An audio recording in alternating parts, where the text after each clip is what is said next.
எல்லா இடத்துலயும் வெயில் அதிகமா இருக்கிற காரணத்தினால நம்ம டூர் வருவோம். ஊட்டிக்கு மட்டும் தயவு செஞ்சு வந்துடாதீங்க. 3 நாளா ஊட்டியில தான் ஸ்டே பண்ணியிருக்கேன்.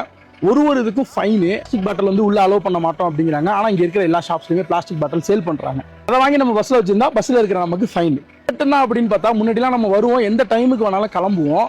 ஆனா இப்பெல்லாம் அப்படி கிடையாது. அவங்க ஒரு டைம் லாக் பண்ணிடுறாங்க. நாங்க லாக் பண்ணது கூட பிரச்சனை கிடையாது. பார்க்கிங்க்கு எக்ஸ்ட்ரா டைம்ல நீங்க இருக்கீங்க, அதனால உங்களுக்கு வந்து எக்ஸ்ட்ரா அமௌண்ட் வரும் அப்படின்னு சொல்லிட்டு அதுலயும் காசு. சரி, இது மட்டும் தான் அப்படின்னு பாத்தீங்கன்னா, ஃபேமிலியோட வரோம் அப்படின்னா நம்ம வண்டியை வந்து ரொம்ப தூரத்துல பார்க் பண்ணிட்டு ஒரு இடத்துக்கும் போறதுக்கு ரொம்பவே கஷ்டமா இருக்கு. அவங்க அரேஞ்ச் பண்ணிருக்க வேனு, ஜீப் இது மட்டும் தான். இதுலயுமே காசு பயங்கர ஹெவியா இருக்கு.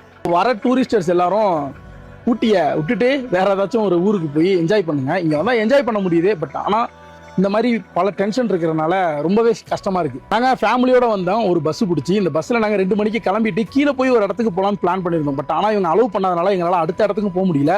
கிட்டத்தட்ட ஒரு 3 மணி நேரமா நாங்க பஸ்லயே வெயிட் பண்ணி உட்காந்துருக்கோம். அவங்க எப்ப கேட் ஓப்பன் பண்றாங்க அப்ப நாங்க போகணும். இது கவர்மெண்டோட ரூல்ஸா இல்ல இவங்க இந்த மாதிரி பண்ணிக்கிட்டு இருக்காங்களான்னு தெரியல.